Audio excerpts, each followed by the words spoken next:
Здравствуйте, дорогие друзья! Меня зовут Сталик Ханкишиев. Это программа о вкусной и здоровой пище. Я хочу вам сказать, зря вы лагман не готовите. Очень многие считают, что это какое-то невероятно сложное блюдо. На деле лагман блюдо очень вкусное, очень сытное и едва ли не праздничное. Лагман хорош и зимой, чтобы согреться, но также хорош даже и в жару. Вы не поверите. На самом деле вариации лагмана можно составить сколько угодно. Почти как плов. Что дома есть, из того и готовят. Теперь, когда выбор продуктов стал намного шире, чем был в советские времена, а кроме того, многие съездили в Китай, в Кашгар, в Урумчи, где живут уйгуры, и среди кулинаров начались разговоры о так называемом настоящем лагмане. При этом в разговорах о лагмане приветствуется исключительно уйгурский вариант приготовления этого блюда. Да и тот стремятся свести к одному единственно верному. А мне не по нраву единственно верное решение. Лагман готовят десятки разных народов. Лагман готовят сотни миллионов людей. И почему, собственно говоря, рецепт должен быть унифицирован, как армейская шинель? И почему он должен вытеснять остальные рецепты лагмана? Так мало того, из-за этих разговоров про настоящий лагман люди стали реже готовить его дома. Идут в кафе для того, чтобы поесть настоящий, видишь ли, лагман. А что такое лагман? Это лапша, либо тянутая, либо резаная, кто как привык, кому как удобнее. И особая подлива, которую мы с вами сейчас приготовим, точно так, как ее готовили в советское время в Узбекистане. Подливу для лагмана называют кайла. В нашей советско-узбекской молодости выбор продуктов, я еще раз повторю, зачастую был довольно ограниченным. Но мясо, немного мяса, 500-600 грамм, было практически всегда. Слава богу, всегда был лук и морковка. Я знаю прекрасно, что в уйгурский лагман морковку не кладут. А мы клали еще и репу, когда поспевал болгарский перец, клали болгарский перец. У нас всегда было вдоволь редьки, маргеланского сала, как мы его тогда называли. Зато вдоволь было хлопкового масла. Вот хлопковое масло разогревали первым, опускали в него мясо, а следом за мясом лук. И лук обжаривался вместе с мясом до хорошего такого золотисто-красного цвета. А когда наступал сезон баклажанов, так резали баклажаны и тоже добавляли в лагман. Одним словом, мы всегда готовили лагман из того, что было.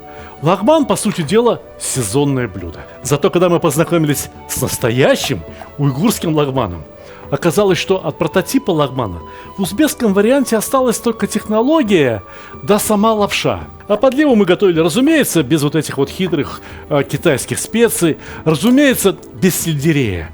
Теперь сельдерей у меня есть. Мало того, что сельдерей есть, даже и цукини есть. То есть фактически в отсутствии изобилия продуктов узбекский народ создал свою версию лагмана, которую я лично считаю ничуть не хуже уйгурской. Смотрите сами, в принципе здесь ничего сложного. Любой мой подписчик, любой постоянный телезритель приготовит лагман с закрытыми глазами. Обжарили мясо с луком, значит, что опускаем следующее? Разумеется, морковь. Морковь порезана примерно так же, как мы нарезаем на плов. Еще понадобится бульон. Конечно, сейчас я не стану вам рассказывать в 101 раз, как готовить вкусный бульон. Вы все знаете. Берете кости, берете обрезки, добавляете морковь, добавляете лук, добавляете лавровый лист, добавляете перец горошком. И в результате у вас получается замечательный бульон. А еще, слава богу, что в Узбекистане никогда не исчезала томатная паста. Помидоры у нас когда были, когда нет. А вот томатная паста была всегда. Помидоры мы использовали только тогда, когда они были экстра дешевыми. Ну, копеек по 10, по 15 за килограмм. Вот тогда помидоры. А так, большинство лагманов, приготовленное в советское время в Узбекистане, было приготовлено с томатной пастой.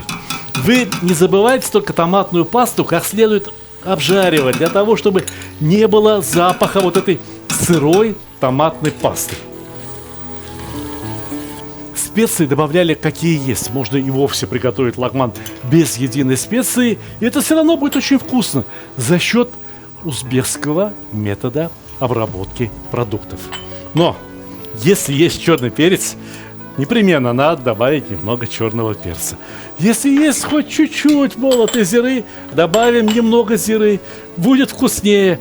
И разумеется, к лагману добавляли красного перца, не обязательно жгучего.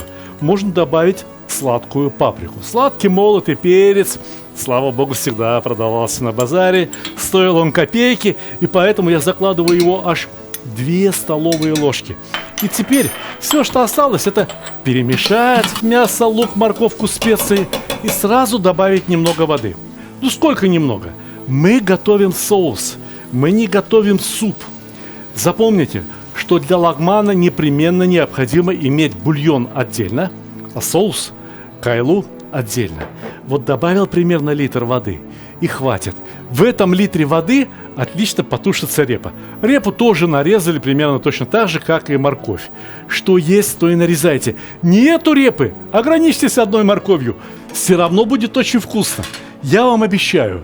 Вы самое главное не забудьте посолить. Ну сколько соли? Здесь вот будет, наверное, литра 2-3 продуктов. Поэтому я считаю, что 3 чайные ложки соли это будет в самый раз. Уйгурские и китайские лагманы готовят очень быстро. Готовят вообще в китайском воке. Все вспыхивает, вот такое пламя, и через 2-3 минуты все готово. Узбекские традиции приготовления еды совсем другие. В Узбекистане готовят с чувством, с толком, с расстановкой, чтобы все посмотреть успели, потому что готовят люди не только для того, чтобы скорее поесть и снова бежать на работу. Нет, в Узбекистане готовят для того, чтобы получить удовольствие. Но те из вас, кто и ныне живет в Узбекистане, кто жил когда-то в Узбекистане или кто хотя бы приезжал в Узбекистан в командировку, помнят, что рядом с лагманом непременно стояла мисочка с чем-то огненно-красным, с чем-то очень острым, но при этом очень приятным. То была особая паста – лайжан. В некотором роде можно сказать, что узбекская аджика. Пока у нас здесь в кастрюле все не спеша булькает, мы приготовим эту пасту лайжан. Посмотрите внимательно. Ничего сложного, но из перца семечки и перегородки лучше убрать. Еще раз. Лайжан – это приправа. Он стоит рядом. Кто хочет, добавляет к своей порции лагмана. И добавляет ровно столько, сколько хочет. Но добавляли даже летом. Рассказать почему? Потому что пока ешь лагман с вот таким перцем, весь потеешь. А выходишь на улицу, 40-градусная жара, дойдешь до какого-то тенька, под дерево встанешь, чуть-чуть ветерок подует, и тебе кажется, что все, счастье наступило. Уже прохладно. Потому что перец и чеснок разжижают кровь. Человеку становится реально жарко. Но все познается в сравнении. После хорошего лагмана выходишь на жаркие улицы, и они тебе кажутся прохладными. Чуточку воды добавлю для того, чтобы паста глаже получилась.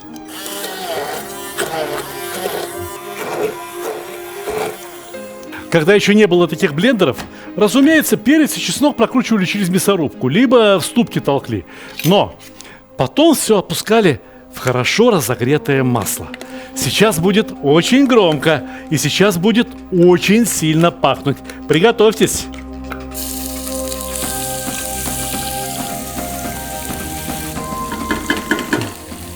Лайжан обильно приправляли кориандром и присаливали, для того, чтобы портился не так быстро. Солю я обильно. Это приправа в любом случае. А кориандра не жалеть. Все перемешать, и лайжан готов. Все, лайжан готов. Только в настоящий лайжан еще необходимо добавить уксус. Раньше вовсе добавляли уксусную эссенцию, немножко, но пол-столовой ложечки. А теперь у меня есть какой-то, не знаю, винный уксус, яблочный уксус. Да любой уксус возьмите.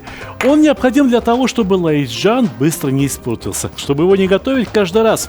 Чтобы его можно было убрать в баночку и хранить в холодильнике. Когда понадобился, достали. Вот он. Ну а теперь баклажаны, цукини и зеленая редька.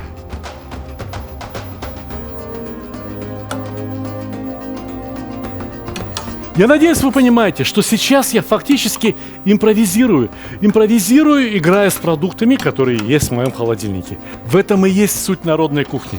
Все новые блюда образовывались из-за того, что у людей появлялись какие-то новые продукты. А иногда наоборот, исчезали какие-то старые, и люди искали им замену. Так и получился, так и образовался, наверное, узбекский лагман. Во-первых, у меня уже и не вполне узбекский. Теперь у меня лагман по сталику, подмосковный. В него еще картошку необходимо добавить. Картошку добавляли и в узбекский лагман, добавлю ее сейчас и я. Можно убавить огонь, можно накрыть крышкой, картошка пропарится, и минут через 15 все будет почти что готово. Наверное, ничто не вызывает такие трудности у кулинаров-любителей, как приготовление самой лапши для лагмана. А эту лапшу, скажу вам честно, моя супруга пошла в супермаркет и встретила готовую лапшу для лагмана. Ну как было не купить? Как нам не попробовать? Только вот что я вам хочу сказать. Настоящую лапшу, я тоже заговорил этими терминами, для настоящего лагмана не присыпают мукой. Настоящую лапшу для настоящего лагмана смазывают маслом, а потом растягивают. Эту лапшу тоже можно еще взять, да и растянуть. Но пока что я раскладываю ее порциями. Примерно столько, сколько понадобится на одну порцию. Именно лапша, смазанная маслом, имеет тот самый неповторимый вкус. А так, если вам нужен рецепт, я вам расскажу его очень кратко. Значит, берете 3 яйца, берете 300 грамм воды, соль, разумеется, и добавляете муки до тех пор, пока не получится очень тугое тесто. Но скажу вам сразу, что старики мне рассказывали, в старые времена яйца не добавляли. Лагман замешивали только из муки, но тесто делали совсем тугим, таким, что его раскатать, растянуть могли только молодые здоровые мужики. Ну а теперь яйца, теперь и тесто-раскаточные машины, теперь жизнь стала покомфортнее. Жить стало лучше, жить стало веселее. Снимайте лапшу с органа слуха. Пойдемте варить. Вот в кастрюле кипит 3-3,5 литра воды. На такое количество воды необходимо добавить 5-6 ложек соли. Не беспокойтесь, пересолено не будет. Будет ровно так, как надо. Вообще, лапшу для лагмана варят примерно так же, как варят итальянские пасты. Итого, порция лагмана опускается в воду, и для начала ее необходимо придерживать, чтобы она не опускалась на дно. Ни в коем случае не на дно. Ко дну лагман прилипает. И знаете что? Вот если вы не найдете такой лагман, как нашла моя супруга, ничего страшного. Покупайте любые спагетти, покупайте любую широкую лапшу и готовьте. Не слушайте. Самый настоящий, самый правильный лагман – это тот, который в вашей косушке. Лагман как только всплыл, как только покипел минуту-другую, все, он готов. Снимайте, сливайте воду и раскладывайте лагман по косам, в которых и будете его подавать.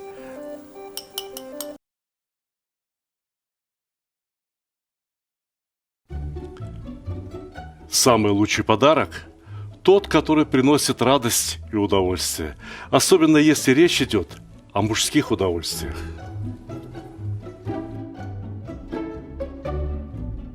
Самый лучший подарок – тот, который приносит пользу. Например, кому не хотелось бы наконец-то разобраться в приготовлении мяса? Самый лучший подарок – это то, что принесет хорошее настроение в погожий, солнечный день.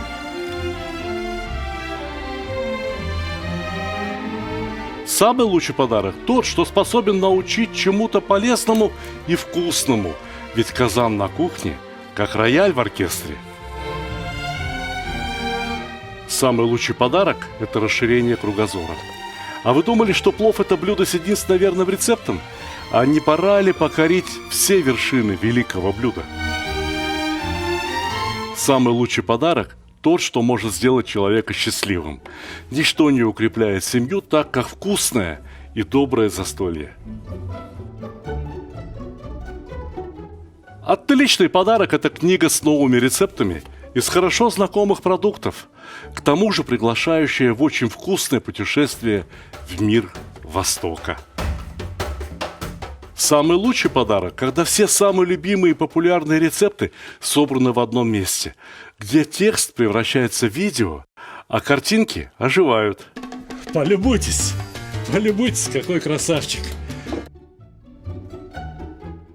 Самый лучший, самый ценный подарок – это дружба между братскими народами.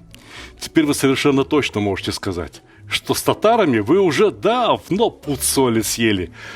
Моя самая новая и самая любимая книга рассказывает о земле и раскрывает всю душу татар. Эти книги теперь можно купить любым удобным для вас способом. С автографом в моем личном интернет-магазине, либо с быстрой доставкой через Озон, либо с большими скидками и кэшбэком в мегамаркете. Ссылки в описании к ролику, а также в верхнем комментарии.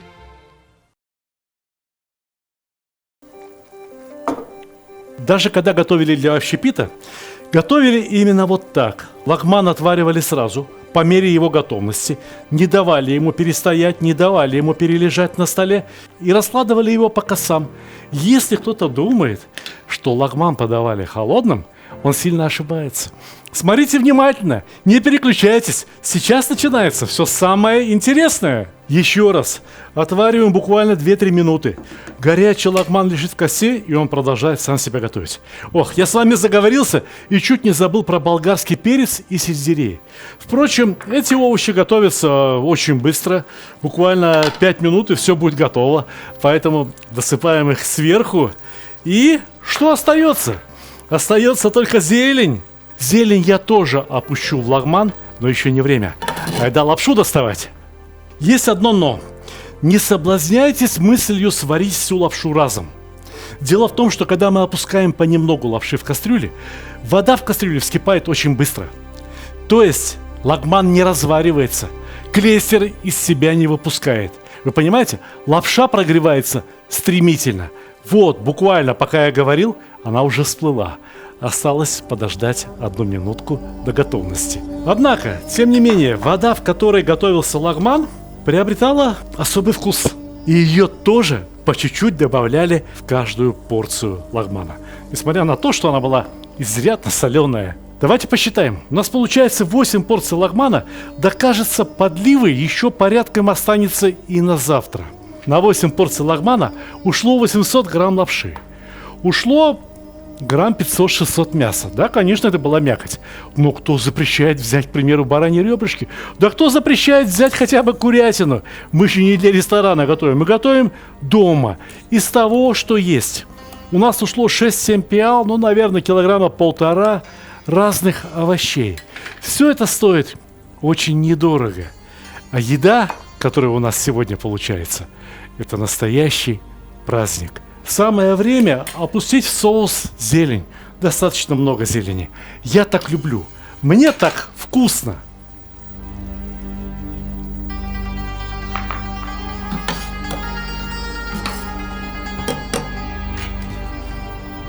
Как подавать лагман? Если вы приготовили лаисджан, поставьте его. Если у вас нет лаисджана, ну купите какую-нибудь аджику, ладно. Но вот такой уксус придется сделать самим. Потому что это не просто уксус. Это уксус, в котором плавает немножко кинзы, немножко кориандра, немножко острого перца, укропчик, чесночок. Его понемножку. По 1 ложечке на каждую косу лагмана. Но приготовление лагмана еще не завершено.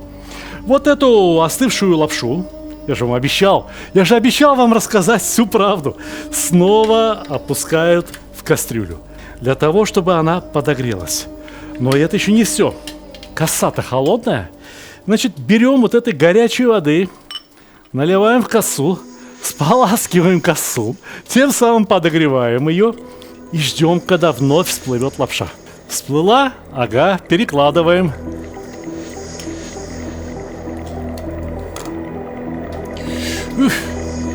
Ух, вот теперь горячо. Горячо реально. Очень часто в кафе, в столовых, в уличных едальнях лагман раздавал не один человек. а сразу два. Один раскладывает вот этот очень горячий соус, подливает немножко вот этой жижи, ваджи, и сверху все заливается бульоном. Разумеется, бульон должен быть очень вкусным, очень хорошим. Я же вас учил, я же вам рассказывал.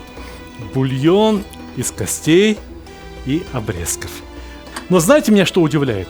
Что лагмана, соуса и бульона у меня получилось как раз ровно на 8 человек. Так получается только когда готовишь для очень хороших, очень дорогих, очень любимых людей. Для того, чтобы я в любой день мог от всей души вам пожелать приятного аппетита, дорогие мои.